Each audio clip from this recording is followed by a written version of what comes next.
హంతకుడు అంటున్నావు, దొంగలు అంటున్నావు, శ్రీకాకుళం రౌడీ అంటున్నావు, పుంగనూరు అరాచకుడు అంటున్నావు, దళితులని ఊచకోత కోశాడు అంటున్నావు,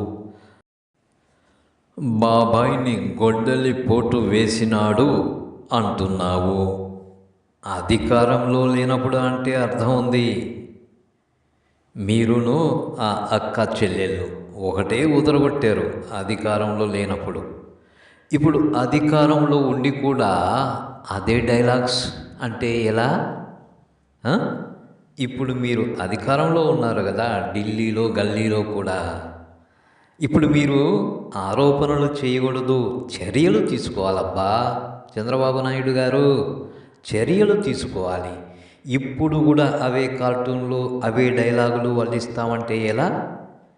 మీ ఆరోపణలే నిజమైతే గనక వారిపై చర్యలు తీసుకోండి.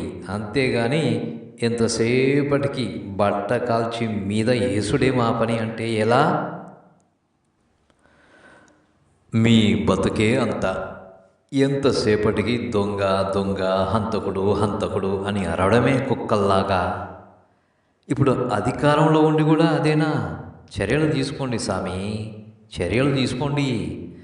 కానీ మీరు ఏ చర్యలు తీసుకోరు. ఎందుకంటే మీకు బాగా తెలుసు అవన్నీ రాజకీయ ఆరోపణలే అని.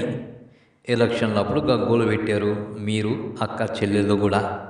అక్క చెల్లెళ్ళు అయితే మా నాన్న మా బాబాయ్ అంటూ ఒకటే ఏడ్చినారుగా, ముక్కు చీదినారు, కొంగు చాపినారు, ఓట్లు అడిగినారు. మరి ఇప్పుడేమో మాట్లాడడం లేదు. మా నాన్నకి మా బాబాయికి న్యాయం జరగాలి అని, హంతకులను శిక్షించాలి అని ఇప్పుడు ఎందుకో అడగడం లేదు, గమ్మునున్నారు. అంత ఫక్తు రాజకీయం, అంతకు మించి మరేమీ లేదు. ఇప్పటికైతే నడిచిపోయింది. డ్యామేజ్ కూడా చేశారు కొద్దో గొప్ప. కానీ 2029కి కూడా ఇవే ఆరోపణలు చేశారనుకో, ఎవరు నమ్మరు కూడా నమ్మరు. అంత రాజకీయ ఆరోపణలే అని మిమ్మల్ని దుమ్మెత్తిపోస్తారు. మీరు పదే పదే ఎంత మొరుగుతున్నా జగన్ మాత్రం తన పని తాను చేసుకుంటూ పోతున్నాడు.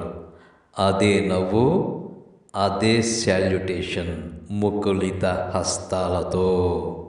That is Jagan.